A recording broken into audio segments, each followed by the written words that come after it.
Richard Gere was one of the most famous heartthrobs of the late 20th century, as his outstanding performances in modern classics like American Gigolo, An Officer and a Gentleman, and Pretty Woman proved him to be a versatile leading man capable of taking on many different types of roles.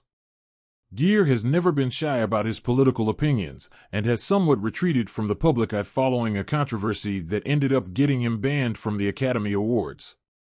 Despite this setback, Gere still continues to do excellent work in films that gain far less attention than they deserve, including one of the darkest films of his career in the financial thriller Arbitrage.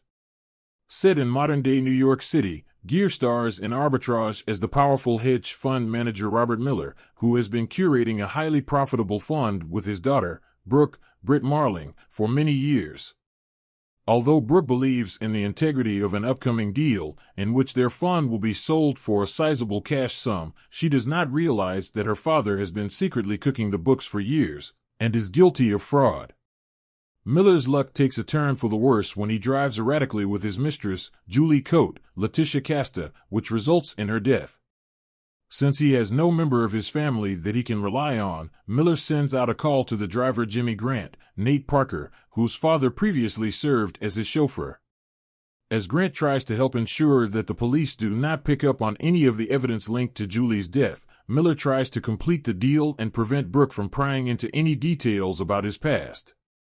Arbitrage presents a very plausible situation, as the film goes into depth explaining the financial infrastructure that has allowed Miller to mask his crimes for so many years. Miller clearly comes from an older generation who never expected to be held accountable for the corners that they cut, and shows a complete unwillingness to make self-improvements or admit to any wrongdoings.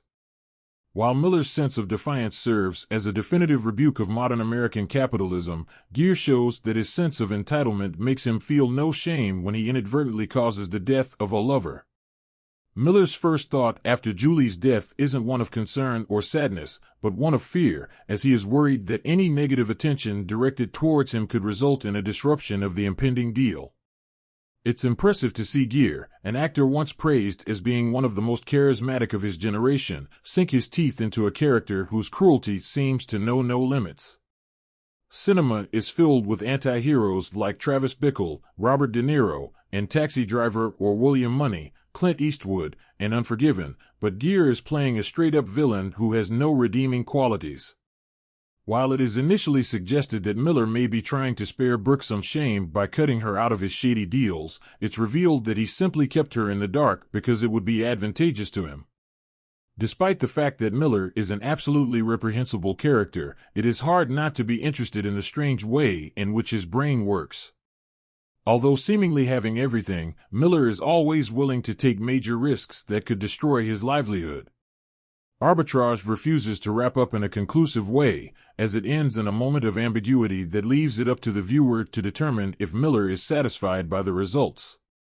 The most disturbing implication that the film makes is that while Miller is in an elite class of ruthlessness, his wolf-like personality is not exactly out of place within New York's economic elite. Arbitrage is a brilliant character study into a complex charlatan, but its similarities to recent cases of rich people getting away with serious crimes make it even more haunting. Arbitrage is streaming on Prime Video in the United States.